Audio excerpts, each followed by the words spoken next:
석곡스가 콕 집어준 뉴스 김성환, 김민아 시사평론가 오셨습니다. 어서 오십시오. 네, 안녕하세요. 안녕하세요. 아무리 방송을 많이 하신 분이라도 새로운 방송을 맡으면 당황스럽죠. 당황스러울 정도가 아니고요.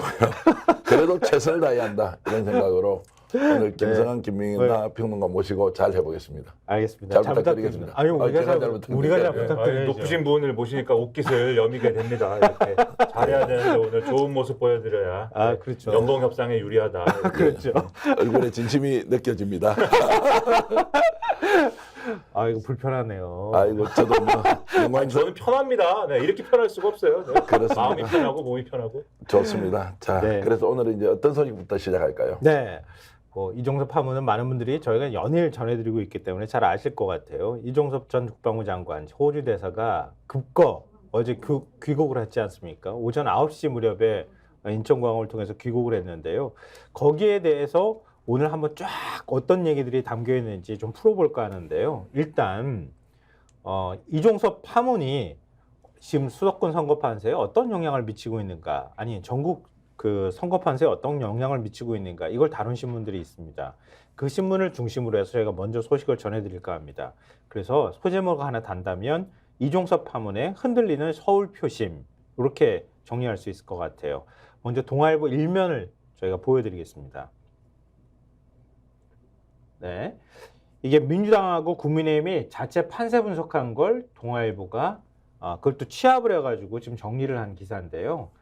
서울이 49개 지역구잖아요. 이번에 네. 48개 지역구인데요. 48개 지역구에서 국민의힘이 10곳이 우세라고 자체 판세 분석을 했고, 민주당은 32곳이 우세다, 이렇게 판세 분석을 했다고 하는 내용입니다. 지금 여기 기사 안에는 들어가 있지는 않은데 인터넷판에 보면 이미지가 확연하게 구분이 될 수 있도록 만들어준 게 있어서 그 이미지를 저희가 좀 보여드릴까 하는데요. 이렇게 돼 있다는 거예요. 국민의힘의 자체 판세 분석을 보니까 지금 빨갛게 되어 있는 거 있잖아요. 그것만 우세다라고 하는 거예요. 나머지 흰 곳은 박빙, 그리고 푸른색, 파란색은 지금 열세라고 하는 표기를 한 건데요. 민주당을 한번 봐보십시오. 강남에만 몰려있죠. 요만큼. 저기 지역도 지금 강동갑도 사실은 박빙이라고 네. 판단을 했다고 하는 거고요. 박빙도 민주당이 볼 때는 박빙 지역이 되게 숫자가 적죠. 흰 곳이 적고 푸른 숫자가 파란색이라고 판단하고 있는 우세 지역이 저렇게 많다, 이렇게 판단을 했다고 하는 건데요. 조금만 더 자세하게 말씀드리면 민주당은 32곳 가운데 2곳을 우세로 보고 9곳은 박빙, 7곳은 열세다, 이렇게 판단하고 있고요. 국민의힘은 10곳을 우세로 봤고요. 17곳은 박빙, 21곳은 열세다, 이런 분석을 내놨다고 합니다. 양당이 공통적으로 민주당 우세로 꼽은 지역은 중랑, 성북, 강북, 노원, 은평, 서대문, 강서, 관악, 금천 등 20곳이고요. 서대문 을과 마포을, 양천을, 구로을도 민주당 강세 지역으로 양당 모두가 분류했다고 합니다. 국민의힘 우세 지역으로는 양당 모두 강남과 서초, 송파, 갑을 뽑았다고 합니다. 이 서울 안에서도 핵심 승부처로 꼽히는 한강벨트 지역은 양당 모두 핵심 경합 지역으로 지금 분류된 상황인데요. 용산, 광진을, 양천갑, 영등포, 을 등이라고 합니다. 양당은 정치 1번지 종로 모두 박빙으로 지금 분류를 했다고 합니다. 근데 국민의힘은 이번 총선에서 서울 지역 과반 득표를 지금 목표로 하고 있거든요. 그 목표는 지금 현재 판세를 보면 한참 못 미치는 상황이 되는데, 국민의힘 선대위 핵심 관계자는 지금은 이종섭 주호주 대사 문제 등 정권 심판론이 불거진 시점이기 때문에 상황이 조금 정리되고 종합 분석을 해보면 좀 달라지지 않겠느냐, 이런 얘기를 했다고 합니다. 동아일보가 저렇게 이제 보도한 일면으로 이렇게 한 이유는 뭘로 봐야 됩니까? 일단 보수 결집을 원한다? 실제로 사실을 전달해 준다? 어떻게 보는 게 맞습니까? 최근에 이제 이종섭 대사 파문과 관련돼서 보수 진영 내에서도 국민의힘 내에서도 여러 가지 이제 불만이라든가 이런 것들이 많이 제기가 됐지 않습니까? 그래서 지금 상황을 일단 정리할 필요가 있는 거예요. 어떤 상황이냐, 그리고 앞으로 어떻게 할 것이냐, 어떤 전략을 갖고 있는 것이냐, 그걸 점검할 필요가 있는 건데, 앞에 그 지역 그 서울 지도 나오는 그림 다시 한 번만 보여주시겠어요? 서울 지도 나오는 그림 보여주시면은 지금 저게 대체적으로 국민의힘이 우세하다라고 하는 지역에 대해서는 양당 모두가 거의 일치한다라는 거잖아요. 이 강동 갑 정도 빼놓고는 네. 거의 일치하고, 지금 이제 박빙이라고 하는 요 하얀 부분에 대해서만 어느 정도 판단이 갈린다라고 볼 수 있는 그런 대목 아닙니까? 이거는 전반적으로 민주당이 우세하다라는 거에 대해서 이종섭 대사 파문 때문에 우세해졌다라는 거에 대해서는 국민의힘에서도 어느 정도 인정하고 있다라는 걸 보여주는 그림인 거고 이게 지금 민주당 더불어민주당 서울 지역 자체 판세 분석이라고 나오는 오른쪽 그림에서 저 용산만 빨갛게 칠하고 나머지 하얀 데를 다 파랗게 칠하잖아요. 그러면은 지난번에 총선 결과입니다. 그렇기 때문에 이 지도를 통해서 볼 수 있는 메시지라는 거는 동아일보 사실 저 그림이 6면에 그대로 들어가거든요. 6면 지면에는. 그리고 저 두 지도 사이에 지난번에 총선에는 이랬습니다라고 조그만 이제 지도가 같이 들어가 있어요. 그 얘기는 지금 이종섭 파문을 딛고 이 여당이 전략을 잘 만들어서 그래도 어느 정도 만회할 것이냐 아니면은 이 구도 그대로 질질 끌고 가서 지난 총선 같이 서울에서 폭망할 것이냐 지금 기로에 서 있다 이 얘기를 하는 것이고 그래서 동아일보 6면 기사를 보면은 이게 어떤 전략을 갖고 갈 것이냐를 지역에서 어떻게 얘기할 것이냐를 좀 얘기를 하고 있어요. 가령 국민의힘의 경우에는 지금 어쨌든 당정 갈등은 봉합 국면으로 넘어왔기 때문에 지역 개발 핀셋 공약에 주력해서 여론을 환기시키고 유권자들의 마음을 돌리겠다는 계획이다. 개발 얘기하겠다는 거죠. 결국은 지역에 가서. 그래서 지금 뭐 국민의힘 후보 일부가 연합전선을 꾸리면서 지역개발 공약을 내보이고 있다라는 거를 일부 예를 들거든요. 예를 들면은 용산의 권영세 후보, 중성동을의 이혜훈 후보, 마포구의 조정훈 후보가 공동 기자회견 열고 신안산선 만리제역 신설을 약속하고 뭐 이런 거 있지 않습니까?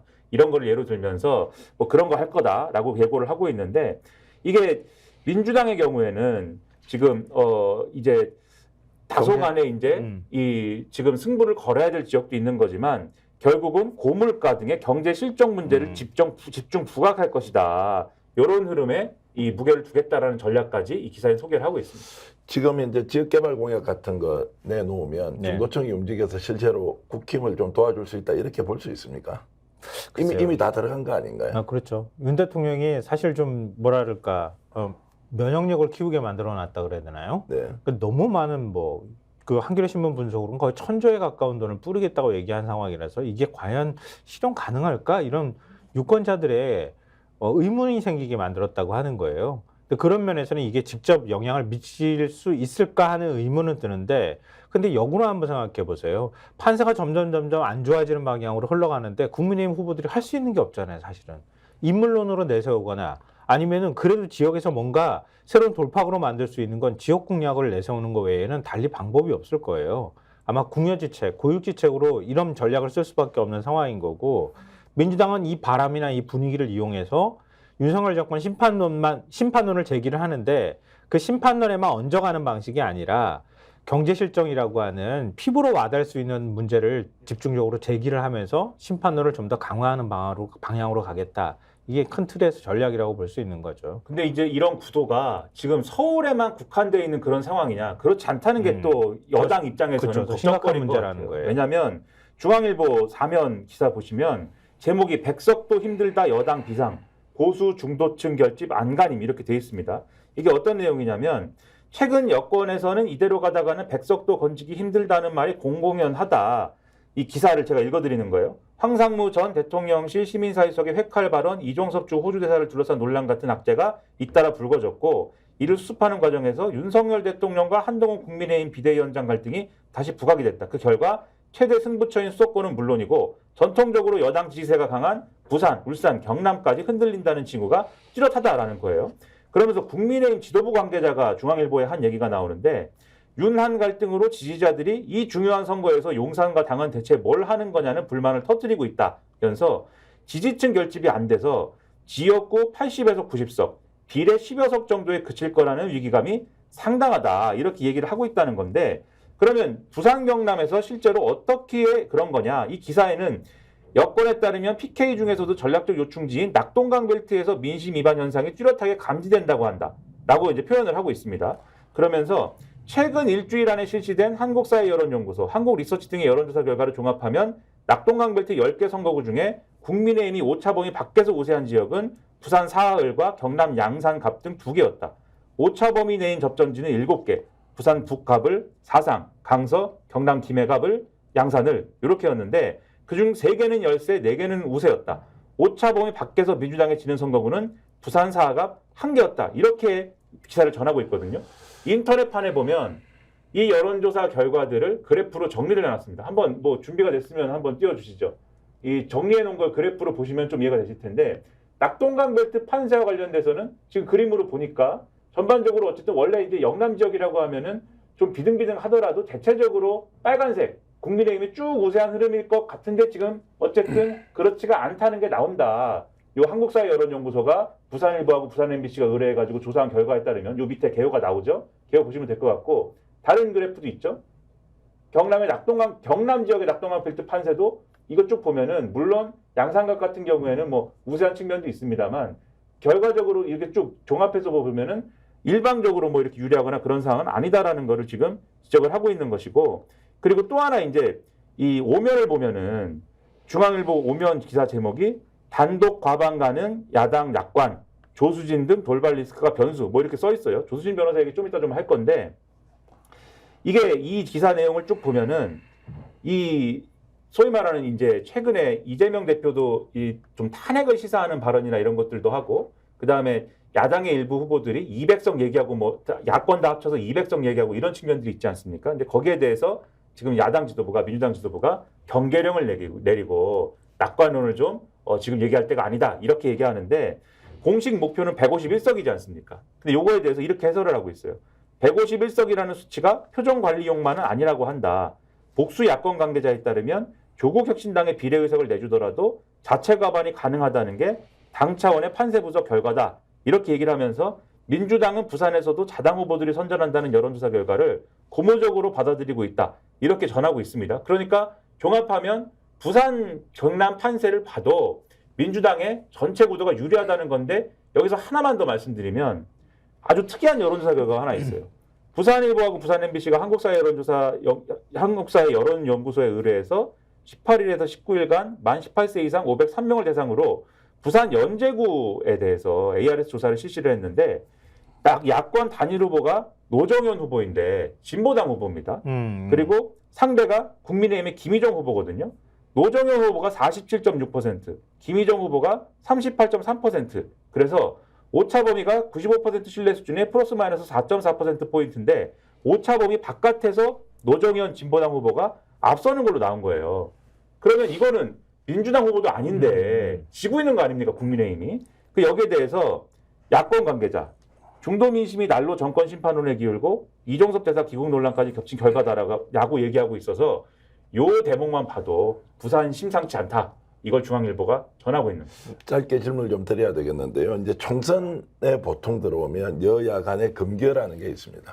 이제 그게 국민의힘 100석이라는 말은 평론가들은 얘기할 수 있지만 여야 정당에서 그 말하면 큰일 납니다. 왜냐하면 역풍이 불 수 있기 때문에. 그렇죠. 근데 이게 이제 보통 명사가 되어버렸습니다. 그리고 이게 실제 상황이구나라고 이제 갔는데 여쭤보고 싶은 건 이런 겁니다. 자, 이게 일시적 현상이냐? 오히려 고착화되고 있느냐? 그럼 100석 이하가 될 수도 있다. 이렇게 좀 질문을 드린다면 자, 뒤집어질 수 있는 상황이 올 수 있느냐 아니냐. 낙동강 벨트까지 말씀하셨는데 어떻게 보시나요? 그 우리나라 선거 역사상 국민의힘 그러니까 보수정당 계열 정당이 100석 이하로 내려간 적이 있나요? 없죠. 없잖아요. 예. 그러니까 지역구 그리고 또 인구 구조상 100석 이하로 내려가는 건 거의 불가능한 일에 가깝다 이렇게 봐야 되는 거거든요. 그러니까 이게 TV조선 발 100석 이하란 말이에요.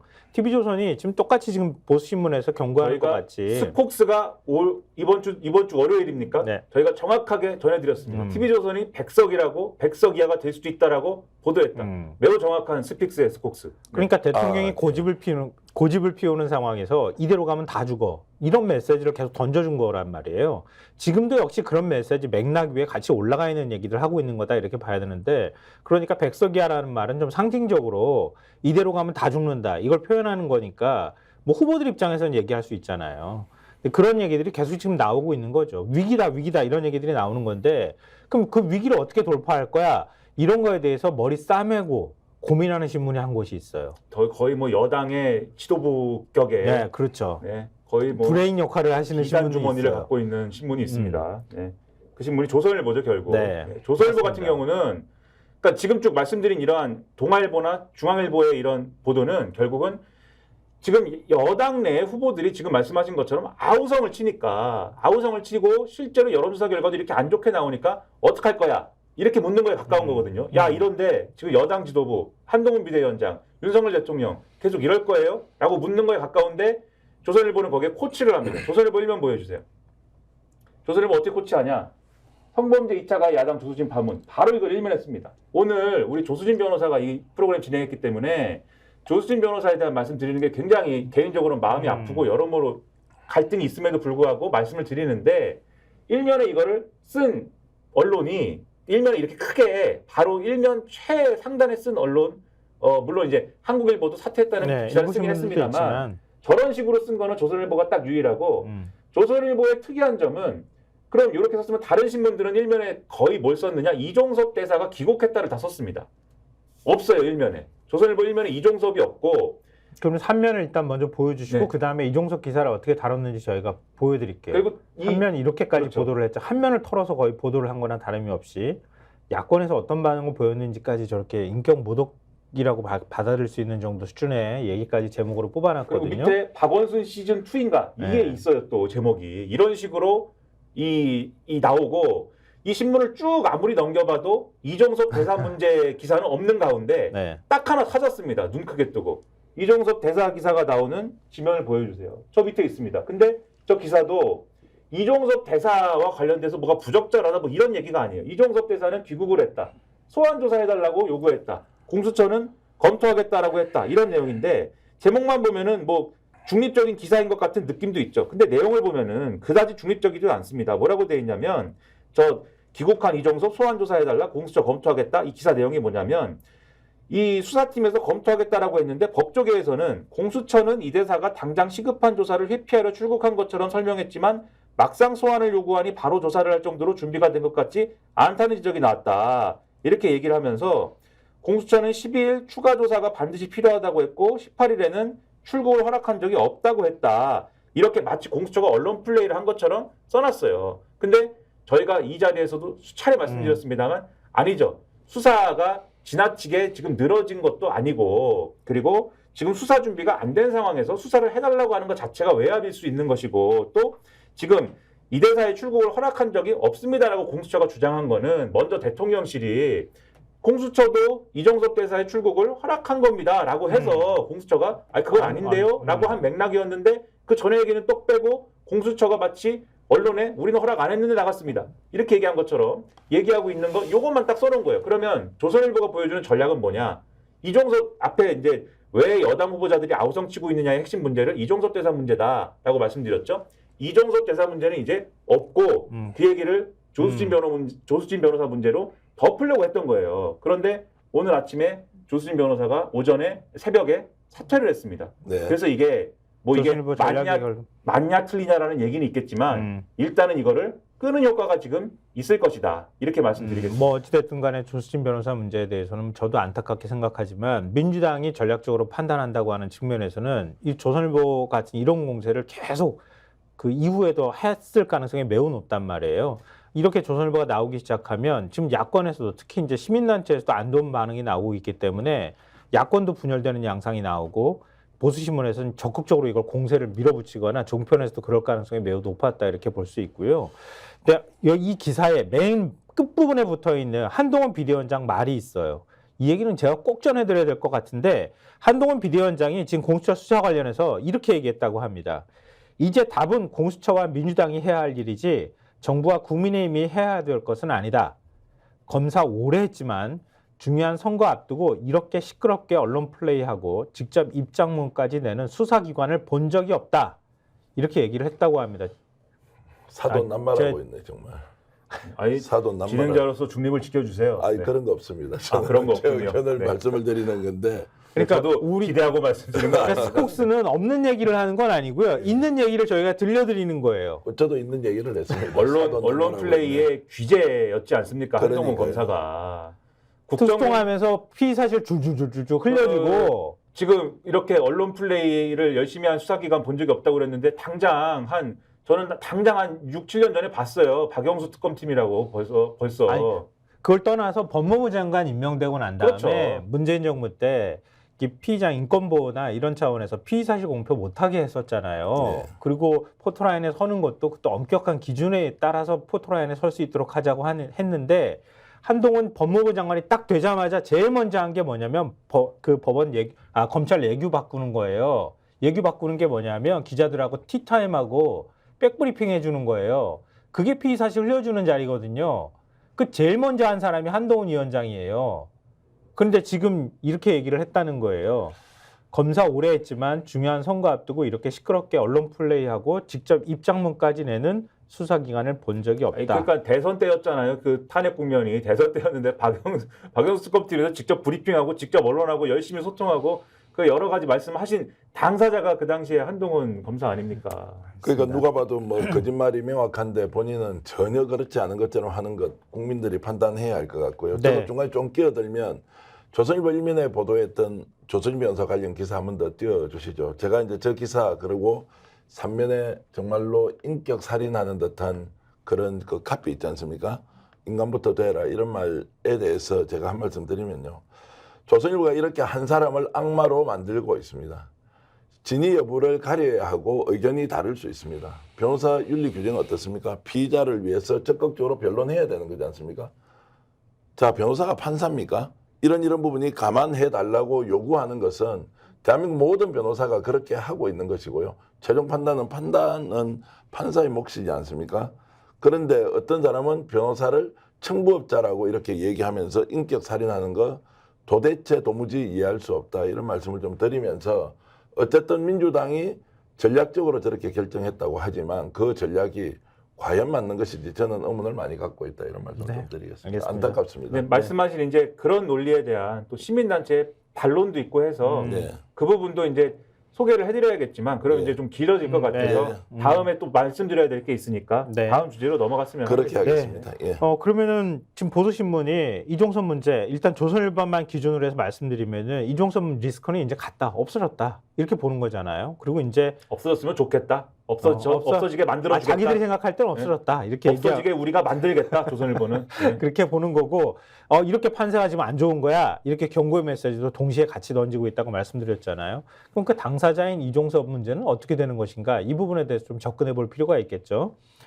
방탄회의 방산회의 방탄사문 이종섭 문제를 지적하는 언론이 있었습니다. 경향신문 일면을 한번 보여주시겠어요? 방산회의 방탄사문 이종섭 업무에 충실하겠다 이렇게 밝혔다고 하는 거예요. 어제 귀국을 하면서 이제 취임 후 11일 만에 귀국한 거잖아요. 귀국할 때 취재진들이 가가지고 막 질문하지 않았겠어요. 취재진한테 임시 귀국한 것은 방산협력과 관련한 주요국 공관장 회의에 참석하기 위함이다 라고 얘기를 했고요. 체류하는 동안 공수처와 일정이 조율이 잘 되어서 조사받을 수 있는 기회가 있으면 좋겠다라는 생각이다 이렇게 밝혔다고 합니다. 근데 회의 참석 후에 그 다음 주에는 한국과 그러니까 6개 방산, 그러니까 주재국 방산 그 회의를 하는 거예요. 한국과 호주 간 외교 국방장관 2+2 회담 준비와 관련한 업무를 많이 하게 될 것이다. 이런 언급도 했고요. 두 가지 업무가 전부 다 호주 대사로서 해야 할 중요한 업무고 그에 충실하도록 하겠다. 이런 발언도 했다고 합니다.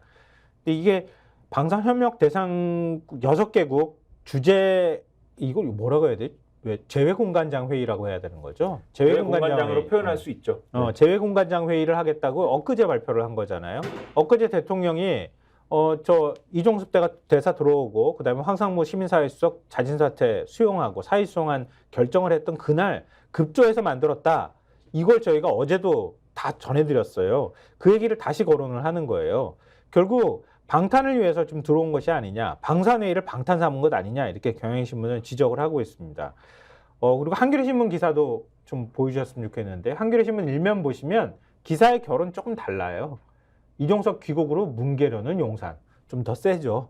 더 센데, 그러니까 정치권 반응을 중심으로 해서 기사를 한겨레는 쓴 거예요. 그러니까 경향신문은 이종섭 귀국과 또 방산회의라고 하는 거를 귀국의 어떤 명분으로 삼았는데 그 명분 자체가 떨어진다. 이 부분에 집중했고 한겨레신문은 일종의 이제 야당이나 여권에서 어떤 얘기가 나오는지를 중심으로 해서 기사를 썼어요.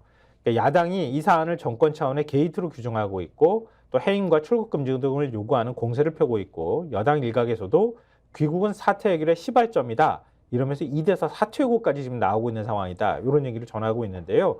대표적으로 국민의힘에서는 김태호 의원이 이종섭 대사의 귀국이 여론 무만책이 아니라 사퇴 해결의 시발점임을 확실히 보여줘야 한다. 즉시 사퇴하고 민간인 신분으로 철저하게 수사받아야 한다고 얘기를 했고 안철수 공동선대위원장도 CBS 라디오 인터뷰에서 이 대사가 거취 문제로 고민한다면 스스로 결단하는 것도 가능하다. 이런 언급을 했다고 하는 거예요. 그리고 그 다음에 붙은 얘기가 중요한데 그러나 대통령실 고위 관계자가 이렇게 얘기를 했다고 합니다. 이 대사에 관련해선 공수처가 대답을 해야 한다. 이러면서 추가 조처에 선을 그었다고 하고요. 그러니까 지금 그 사퇴 요구에 대해서 전혀 받아들일 뜻이 없다고 지금 얘기를 했다고 하는 거예요. 한동훈 위원장도 이제 답은 공수처와 민주당이 해야 할 일이지 정부와 국민의힘이 해야 할 일이 아니다라고 딱 잘라 선을 그었다. 이런 얘기를 다루고 있습니다. 그러니까 대통령실하고 한동훈 비대위원장은 공수처가 수사를 빨리 해라. 그리고 이종섭 대사는 들어왔기 때문에 도주가 아니다. 여기에 완전히 포커스를 일치 단결해서 맞추려고 이제 하고 있는 거고요.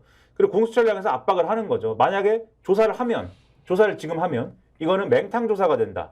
오늘 이제 신문들의 지적입니다. 맹탕 조사가 될 수밖에 없을 것이다. 왜냐하면은 이 수사라는 게 계속 이 자리에서도 말씀드렸지만 밑에서부터 쭉 타고 올라가야 되는데 지금은 1월 달에 압수수색해가지고 압수물 분석을 이제 끝내지도 못한 상황이고 그리고 당시에 국방부 장관이었던 이종섭 대사를 조사하려면 그 밑에 있던 국방부 법무관리관이라든지 이런 사람들부터 조사를 해야 되는데 이 사람들도 조사를 안 한 상황에서 이종섭 대사를 불러가지고 조사를 하면 당신 얘기 잘 들었습니다라고 끝나는 조사지 않습니까? 이렇게 조사를 하면은 그러면은 이 의혹은 제대로 조사를 못하고 끝날 것이고 끝나는 이 수사가 망가질 것이고 그러면 대통령 입장에서는 좋은 거겠죠 아마도. 그렇게 되거나 아니면 공수처가 아닙니다. 우리는 요것은 일정 지켜가지고 우리 일정대로 가겠습니다. 원칙대로 수사합니다. 이렇게 나오면 이상한 이제 공격을 할 거라는 할 준비를 다 갖춰놓고 이미 하고 있는 거예요. 왜 그러면 수사도 준비가 안 됐으면서 왜 출국 금지는 왜 걸었습니까? 수사를 왜 안 하고 질질 끌고 있습니까? 선거 직전까지 왜 이렇게 질질 끌고 지금 와서 메시지를 막 냅니까? 이런 공격을 막 하려고 하는 그런 상황이고 어떤 선택을 하든 공수처는 이 대통령실과 한동훈 비대위원장에 의해서 완전히 이제 샌드위치처럼 완전히 박살이 나게 생겼다. 이런 것들을 이제 신문들에서는 걱정을 하고 있는 거고요. 방탄 말씀하셨으니까 재밌는 대목. 한국일보에 보면 일면에 이제 이종섭 대사 귀국 얘기가 있는 다음에 일면 기사가 4면으로 이렇게 막 넘어가거든요. 일면에 다 못 실은 거죠. 기사가 넘쳐가지고. 그렇죠. 일면에 다 못 실어서 4면에 조그맣게 실었는데 저 총선 뇌관 안고 귀국했다 이렇게 있지 않습니까? 4면으로 막 넘기면 4면 왼쪽 하단에 이제 조그맣게 있어요. 국방부 방산기업 방문, 업계는 통보받은 적 없다. 이게 무슨 얘기냐면 이종섭 대사가 들어왔는데 25일 날 회의를 하고 남은 기간 동안 어떻게 할 거냐. 회의 끝나면 다시 호주로 가는 거냐. 그렇지 않거든요. 계속 총선 때까지 있는다는 거예요. 그러면 그동안 뭐 합니까? 기자들이 물어봤는데 국방부 대변인이 이 주요 방산기업 방문 일정이 있는 것으로 안다라고 얘기를 했는데 여기서 이렇게 얘기를 합니다. 방산업계에서는 일정을 통보받은 업체가 없는 것으로 알려졌다. 이에 대해 외교부 관계자는 제한된 시간과 많은 참여 인원으로 심도 있는 협의가 거의 불가능했던 상황이다 라면서 이 대사의 복귀 시기는 아직 정해지지 않았다. 그러니까 이 회의 일정의 디테일한 무슨 뭐 계획이나 이런 것도 아직도 잡혀지지도 않은 상황인 거예요. 그러니까 방산업체도 통보받지 않은 회의를 하겠다고 지금 들어온 셈이 됐는데 중앙일보가 지금 그 재외공관장 회의에 관련해서 기사를 쓴 게 또 있어요. 중앙일보 6면을 보시면은요. 대사 부임 11일 만에 귀국, 이종섭 구하기 회의, 급조 논란 이렇게 해가지고 기사를 쓰고 있는데 이거는 계속 저희가 누차 말씀드렸던 것처럼 재외공관장 회의라는 게 이종섭 대사 귀국한다고 그것도 대통령실이 아니 외교부도 아니고 한동훈 위원장 입에서 먼저 나온 말이잖아요. 그렇게 얘기가 나오고 난 다음에 갑자기 외교부에서 재외공관장 회의 할 겁니다. 방산회의가 목적입니다. 이렇게 밝혔다는 거잖아요. 이것이 급조한 거다. 이걸 지적을 어제서부터 신문들이 계속 하고 있어요. 오늘도 하고 있는 건데요. 그런데 어제 저희가 전해드린 것 말고 또 추가로 나온 얘기가 이 기사 안에 들어가 있어요. 뭐냐면 외교부가 예산이 부족해서 최근까지 험지 근무 제외 공관원들을 대상으로 연 1회 실시하던 의료 목적 귀국도 진행하지 못할 정도로 출장비 고갈 문제를 겪고 있다 그래요. 근데 갑자기 없는 회의를 만들어가지고 재외공관장 다 들어와 이러면서 지금 오라고 시켰다는 거예요. 그리고 이번 회의가 날짜만 공개됐지 개최 장소나 일정, 구체적인 의제는 모두 비공개 처리하고 있다고 합니다. 또 외교부는 보통 장차관 주요 일정만 사전 공지하는데 이번 회의는 이례적으로 개최 닷새 전에 보도자료를 냈다고 하는 거예요. 근데 공교롭게도 한동훈 위원장이 이 대사가 곧 귀국할 것이다 라고 밝힌 지 30분 후에 이걸 또 공개를 했다는 겁니다. 이날 이 대사는 회의 참석 후에 다음 주에는 한 호주 외교 국방장관 2+2 회담 준비 업무를 많이 하게 될 것이다라고 본인 스스로가 아까 밝혔다고 말씀드렸잖아요. 근데 한 호주 2+2 회담은 4월 말에서 5월 초에 열릴 예정인데 개최상 관례상 개최지가 우리나라가 아니라 호주래요. 근데 호주에서 열릴 사람이 호주에서 준비해야 되는데 우리나라로 들어와가지고 그 회의를 준비하겠다고 말하고 있는 거예요. 근데 대사로서 주재국에서 한창 지금 준비를 하고 있어야 될 시기인데 그리고 이게 호주에 외교적으로 결례가 될 수 있다라는 하는 지적이 외교가에서 지금 나오고 있다고 하는 겁니다. 그러니까 한국에 어쨌든 들어오는데 회의가 갑자기 급하게 잡혀가지고 회의를 공개했는데 지금 들어왔는데 원래는 총선 직후에 나갈 것이다라고 했는데 그것도 날짜도 지금 잘 모른다는 거예요. 언제 나갈지도 모르겠다고 얘기하고 그리고 2+2 회담 준비한다고 하는데 호주 대사는 호주에 없고 한국에 지금 머무는 희한한 상황이 벌어지고 있다. 이 얘기를 하는 건데 그러니 애초부터 임명하지 말지. 지금 다 그러고 있는 거예요, 신문들이. 그러다 보니까 중앙일보마저도 사설을 씁니다. 제목이 이종섭 구하기 공관장 회의 급조 과연 옳은 일인가 이런 제목인데 이런 대목이 있어요. 이 대사 귀국을 가장 먼저 발표한 건 아까 말씀하셨듯이 방산 관련 공관장 회의를 주재하는 외교부도 국방부도 산업부도 아닌 한동훈 국민의힘 비대위원장이었다. 한 위원장이 지난 20일 오전 이 대사가 곧 귀국할 것이라고 밝힌 지 30분이 지나 외교부는 부랴부랴 이를 확인하는 보도자료를 냈는데 여당의 비대위원장이 우리 공관장의 출입국을 알리는 스피커로 나선 경우가 그동안 있었을까? 외교가 국내 정치적 선거용으로 쓰이고 있음을 자인한 셈이다 이렇게 지적을 하고 있고 말씀하신 대로 세금 낭비 이런 부분에 대해서도 어차피 전 세계 재외공관장이 모두 참석하는 회의가 다음 달 22일이다. 누구의 지시에 의한 것이건 이종섭 구하기를 위한 급조된 회의로 보는 게 자연스럽다. 더구나 일부 공간에선 이번 회의가 열리는 걸 외교부 본부가 아닌 뉴스를 통해 알았다고 한다. 긴급할 필요도 없는데 사우디, 폴란드 등 5개 나라 대사까지 불러들인 것이면 그런 공적 인력 자원 낭비가 따로 없다. 다 세금 쓰는 일이다. 이렇게 지적을 하고 있고 재밌는 거는 이걸로 사설이 끝나지가 않아요. 이런 비정상이 처음이 아니란 것도 문제다. 지난달 14일 윤석열 대통령은 재반 사의로 인해 란 이유를 달며 독일 국빈 방문을 불과 나흘 앞두고 전격 취소했다. 해당 기간 대통령 주재의 전국 민생토론회 참석 요인 말고는 뚜렷한 재반 사유는 눈에 띄지 않았다. 외교를 국내 정치의 하위 변수로 취급한 게 아니냐는 지적을 피해가기가 어렵다. 그러면서 결론은 어떻게 내느냐. 더 이상 정치 때문에 외교가 망신당하지 않으려면 본인이 사표를 내건 정부가 임명을 취소하건 명쾌하게 거취를 매듭지을 시점이 됐다. 이렇게 썼고 동아일보 사설 제목 이종섭 위의 공관장 회의 급조 무리수가 무리수를 낳는다. 마찬가지예요. 마찬가지 논리로 비판을 하면서 이 결론이 어떻게 되냐. 누가 봐도 정치적 조치로 보일 수밖에 없는 무리수가 해법이 될 수는 없다. 잘못 기운 첫 단추부터 살펴볼 때다. 결국 이제 임명 철회를 하든 사퇴를 하든 하라는 거죠. 다른 신문들도 사설 다 썼어요. 한겨레 제목 이종섭 귀국령 회의급조 나라망신 세금 낭비. 경향신문 현실화한 피의자 대사 리스크. 외교에도 부담 주는 이종섭. 한국일보 공수처 이종섭 수사 외풍에 떠밀리면 안 된다. 이 사설들 내용에 지금 말씀드린 내용 다 들어가 있습니다. 오직 조선일보만 사설도 안 쓰고 기사도 안 쓴다. 권력 가지고 있으면 이렇게 국가 운영해도 됩니까? 해도 너무한 거 아닌가요? 그러니까 어제도 저희가 그 의문을 풀기 위해서 엄청나게 노력을 많이 했잖아. 왜 그런지 잘 모른다는 거 아니에요, 참모들도. 이틀 연속 조선일보가 그저께 쓴 사설, 중앙일보 어저께 쓴 사설에 의하면 참모들도 왜 이런지 모르겠다라고 돼 있다고 써 있습니다. 참모들도 모르는 걸 여기 앉아갖고 평론가 좀 어떻게 알겠습니까? 대통령이나 대통령이나 장관이 자기 돈 같으면 저렇게 쓸까요? 정말 돈이 없어가지고 한 푼이라도 아껴야 될 상황인데 저렇게 돈 펑펑 써가면서 이유도 목적도 없이 불러놓고. 근데 이유와 목적은 또 있는 거죠. 어떤 이유와 목적이냐. 이종섭 대사를 방탄을 해야 된다. 그리고 이 방탄이라는 거는 여당이 선거에서 윤석열 리스크 때문에 뭔가 앞서 이제 판세 말씀드린 것처럼 망하는 거를 막기 위해서는 이종섭 대사를 근본적으로 뭔가 사퇴를 시키거나 최상병 사건에 대해서 진실을 밝히거나 대통령이 뭔가 이 양심 선언을 하거나 뭔가를 자신의 잘못을 고백하는 방식이 아니라 무조건 이종섭이라는 사람은 국내에 있으면 된다. 그래서 도피한 게 아니다라고 우기기만 하면 된다. 총선 때까지만. 이것만을 위한 오로지 이 난리를 치는 것이다. 여기 다 나오는 겁니다, 결국. 그러니까 수삭할 것이 대통령을 향한다는 사실, 그리고 총선에서 이번에 지면 지금 탄핵 얘기 나온다고 얘기하는 것처럼 윤 대통령 입장에서는 탄핵당할지 모른다고 하는 공포, 두려움, 뭐 이런 것들이 계속 막 빚어지면서 어떤 사고에 영향을 미치지 않았을까 이런 생각이 드는데요. 그러니까 상식적으로 이해할 수 없는 일들이 계속 일어나는 거고 윤 대통령과 관련해서 뭐 어떤 이슈가 나올 때마다 항상 빠지지 않고 등장하는 말이 경로했다. 경로. 그놈의 대통령은 맨날 뭐 화만 내는 사람인지 잘 모르겠어요. 근데 나는. 경로 끝에 이제는 뒤끝도 있습니다. 네. 그러니까 지금 신문들이 보수 신문에서도 사설로 쓰고 있는 거예요. 그 핵심은 그거예요. 최대 리스크는 지금 총선의 최대 리스크는 뭐 한동훈도 아니고 국민의힘도 아니고 민주당도 아니고 윤석열입니다. 윤석열 대통령이 최대 리스크입니다라고 얘기하는 거예요. 근데 윤 대통령은 어떻게 하고 있느냐? 뒤끝 장렬이다.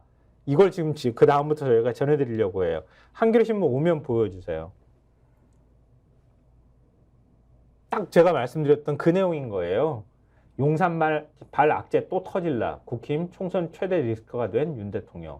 그러니까 뭐가 또 나올지 몰라가지고 전전긍긍하고 있다고 하는 거예요. 그 전전긍긍하고 있다고 하는 내용이 일단 지금 황상무 수석 문제도 개운치 않게 정리가 됐잖아요. 해임해버리면 사실 깔끔하고 말할 수 있는 명분도 있었을 텐데 경질해버리면. 네. 경질해버리면은 그러면 윤 대통령 면도 서고 뭔가 총선 악재도 없애는 효과가 있었을 텐데 그것도 어정쩡하게 그냥 자진 사퇴 그것도 달랑 몇 줄밖에 안 되는 입장 내는 걸로 그냥 끝내버렸단 말이에요.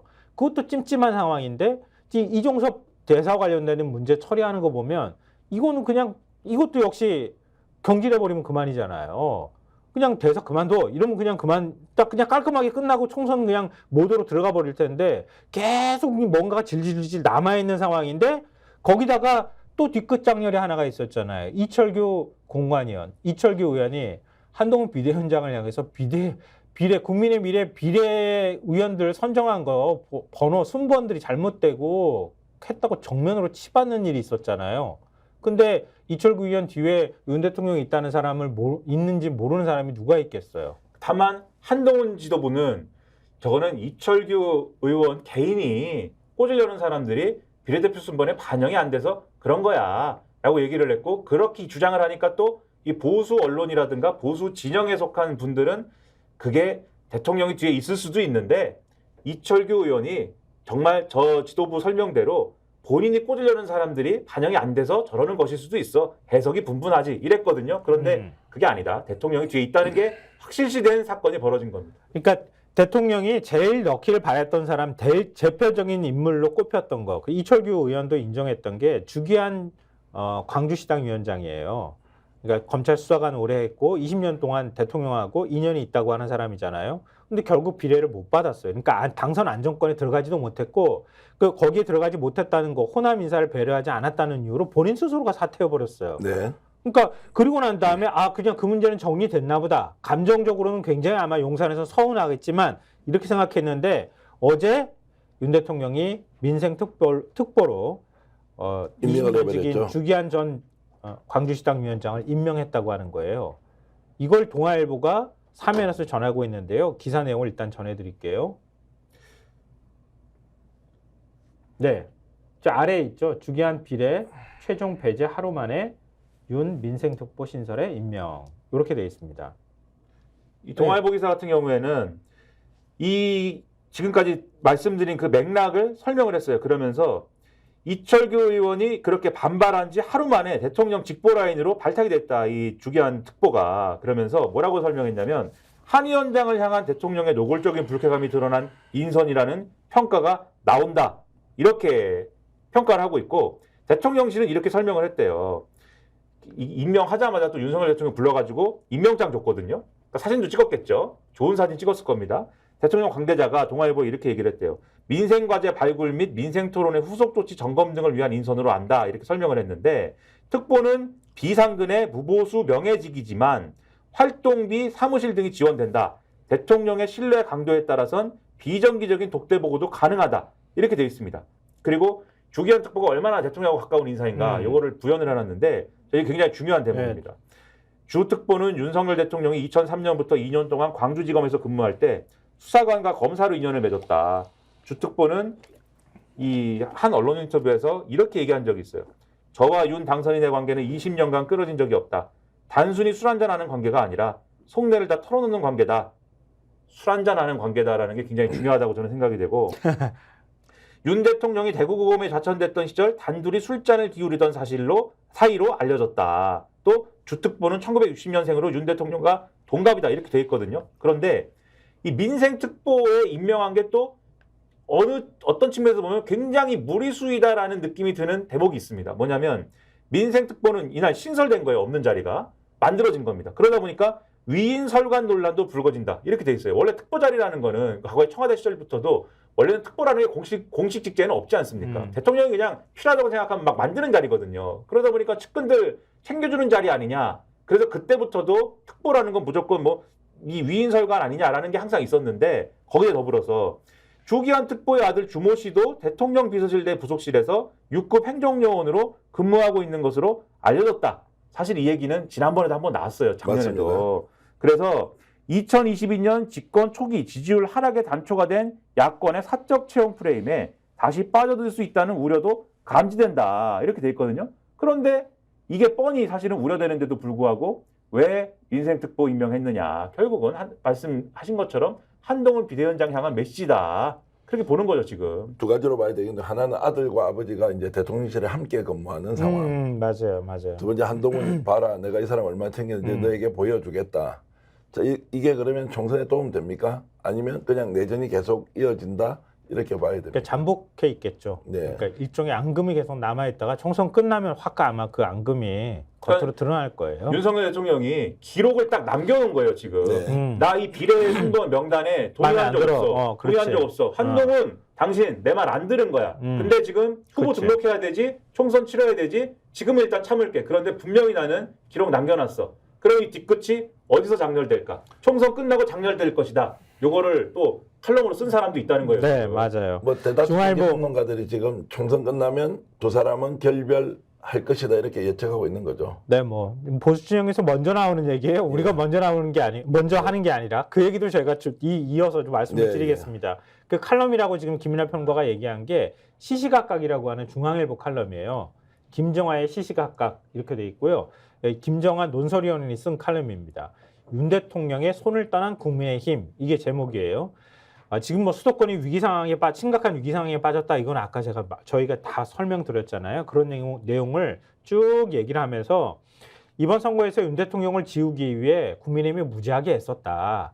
민주당이 정권 심판론을 들고 나올 게 뻔한데 대통령 지지율이 30%대에 불과한 상황에서 정권 심판론과 정면 승부를 벌이는 것은 자살행위다. 그래서 윤석열, 이재명의 프레임을 한동훈, 이재명의 프레임으로 바꾸기 위해 그동안 노력했다. 그런데 이런 전략은 한때 먹히는 듯 싶었다. 김경률 비대위원이 한번 들이받은 적이 있었잖아요. 그 얘기를 쭉 쓰면서 또 거기다가 민주당에서 비명행사 공천 파동이 벌어지면서 국민의힘은 순항하는 듯 했지만 이종섭 황상무 논란으로 공든탑이 말짱 도루묵이 되고 말았다. 이렇게 칼럼을 쓰고 있고요. 두 사람의 문제 자체보다 그로 인해 선거 프레임이 원상복구됐다는 점이 국민의힘엔 뼈아프다라고 얘기합니다. 그런 다음에 여기서 이해가 안 가는 건 윤 대통령의 속내다라고 하면서 윤석열 대통령을 슬쩍 꺼내요. 불법만 아니라면 지금 이렇게 윤석열 여권에 명운이 걸린 총선을 치르고 있는데 불법만 아니라면 여당이 원하는 것은 다 들어줘도 시원찮을 판인데 국민의힘이 이종섭 황상무 문제 해결해달라고 그토록 요청을 했는데도 한동안 뜸을 들인 건 뭐 때문이었을까? 윤 대통령은 자신과 국민의힘의 운명 공동체라는 걸 모르는 걸까? 알지만 당에 밀리는 모습을 보여주지 않겠다는 오기였을까? 이렇게 얘기를 하고요. 결국 이 대사는 귀국했고 황 전 수석은 사퇴했지만 대통령이 머뭇거리는 사이에 이미 두들겨 맞을 것은 다 맞아버렸다라고 지적합니다. 근데 사태가 긴급 봉합되긴 했지만 비례 충돌도 황당하다. 그러면서 이철규 의원 얘기를 슬쩍 꺼내요. 그러니까 비례대표 사천 논란을 제기하며 한 위원장을 들이받았는데 이 의원의 발언은 대통령의 의중을 반영했다는 게 정설이다. 윤 대통령이 요청한 인사가 비례대표 당선권에서 밀려나 대통령이 화가 났다고 한다. 아무리 그렇더라도 선거를 코앞에 두고 대통령 측이 여당 지도부를 공개 저격하다니 라고 얘기를 합니다. 그러면서 윤 대통령은 국민의힘을 자신의 점유물로 생각하는 것일까? 그렇다면 큰 착각이다. 대통령이 득표에 보탬이 된다면 절대 충성을 맹세하겠지만 대통령이 선거에 부담이 된다면 언제든지 헌신짝처럼 버리는 게 정치판의 속성이다. 이렇게 얘기를 하고요. 마지막으로 국민의힘은 이미 윤 대통령의 손을 떠났다. 총선 이후엔 더욱 절실히 느끼게 될 것이다. 이렇게 칼럼을 끝맺고 있습니다. 자, 보수 언론이 이제 총동원이 돼서 윤석열 대통령을 버리게 한다 이렇게 볼 수도 있습니까? 지금 버리게 한다기보다 스스로 윤 대통령이 네. 더 이상 어떻게 우리가 할 수가 없다는 분위기는 지난번부터 감지가 되고 있고 국민의힘에 있는 의원들도 그런 생각일 거다라고 지금 이 칼럼을 쓴 거고요. 그래서 총선 이후에 더욱 절실히 느끼게 될 것이다라고 예고를 한 거예요. 총선 이후에 윤 대통령 당신은 당으로부터 보수 진영으로부터 버림받을 거야 아마 이렇게 하면 이 칼럼 그렇게 쓴 거고 지금 분위기가 앞서 이제 한겨레 기사 말씀드렸잖아요. 한겨레 기사의 특이한 점은 이 아까 말씀드린 그 내용을 얘기를 하면서 국민의힘 텔레그램 방을 이제 입수해가지고 막 얘기를 하는데 이 텔레그램 방에서도 난리가 난 거예요. 막 지금 이 윤석열 대통령이 이렇게 해가지고 못 살겠다 이 난리가 났고 심지어 한겨레에다가 국민의힘 후보 중에 서울에 출마한 한 후보가 한겨레에다 이렇게 얘기합니다. 심지어 우리 당원조차 대통령이 대체 왜 그러냐고 한다. 용산이 가장 큰 스피커니까 대통령실에서 악재가 터질까 봐 걱정될 수밖에 없다. 그리고 당의 선대위 관계자가 한겨레야 이렇게 얘기합니다. 용산발 리스크가 터지면서 정권 심판론 프레임 막지 못한 거다. 그러면서 이렇게도 얘기해요. 어떤 경기 지역 후보가 윤 대통령이 공정이라는 키워드로 검사에서 대통령까지 된 사람인데 유독 본인과 관련된 일에는 공정을 찾아볼 수 없다.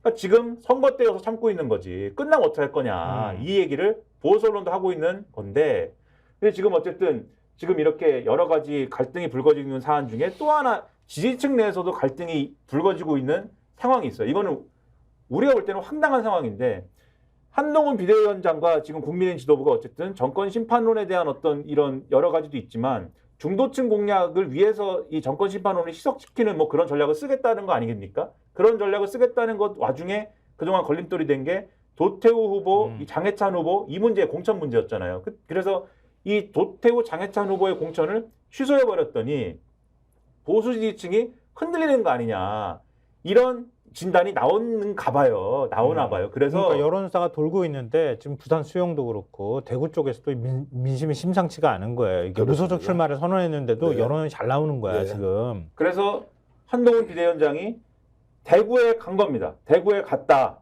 대구에 한국일보 가서 오면 보여주세요. 한국일보 네. 오면에 보면은 서문시장도 가고 동성로도 가고 해서 여기서 이 보수적인 메시지를 보수 유권자들이 좋아할 만한 메시지를 막 냅니다.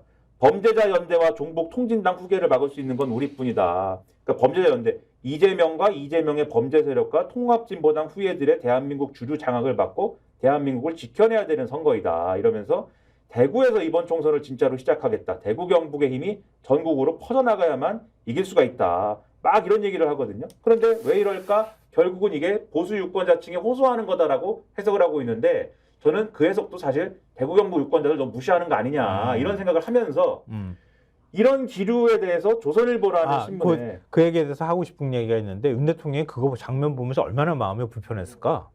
불편했을 것이다. 난 굉장히 불편했을 것 같아. 거기는 내 나와 그치. 굉장히 거기 가가지고 막 이러고 돌아다니는 게 굉장히 마음이 불편했을 거라고 봐요.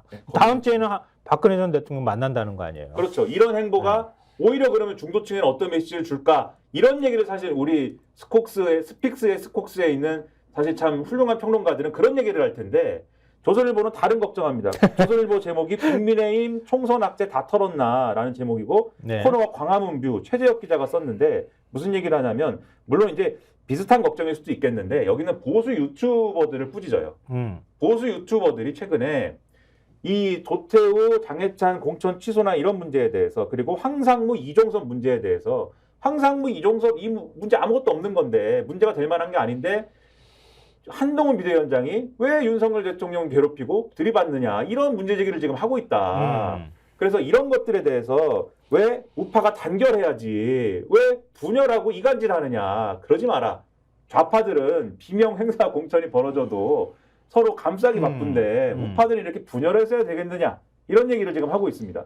보수 유튜버들 신경 쓰지 마시고 중도층 공략을 하기 위해서 거듭나야 돼요. 보수 세력이. 지금 이종섭 대사 이렇게 감싸고 방탄 회의나 열고 이래가지고 중도층 공약이 되겠습니까? 그리고 윤석열 대통령의 리더십과 국정 운영 방식이 바뀌지 않으면은 근본적으로 지금 중도층 공약이 될까요? 보수 유튜버에 대한 그런 생각은 하지 마시기 바랍니다. 근데 윤 대통령이 유튜브를 열심히 본다고 하니 그러니까 썼겠죠, 이런 칼럼을. 그러게 말입니다. 그리고 보수 유튜버 하시는 분들한테 자꾸 공천 주려고 하고 비례대표 공천 이번에도 2명 뭐 주려고 그랬다는 거 아니에요? 불발되고 그랬더니 화내고 뭐 그런 거 아닙니까 지금? 제가 30년 넘게 대구에 살았던 사람으로서 한동훈 비대위원장이 대구 시민들에게 이재명 범죄 집단 세력과 통진장 추종 세력을 심판하자 이렇게 호소하면서 대구 경북의 민심을 모을 수 있다면 한동훈 비대위원장이 정신을 차려야 합니까? 대구 경북에 사는 유권자들이 정신을 차려야 합니까? 얼마나 낡은 논리로 지금 선거판을 주도하겠다는 거 여러분 직접 보셨을 테고요. 잘 판단하시길 바랍니다.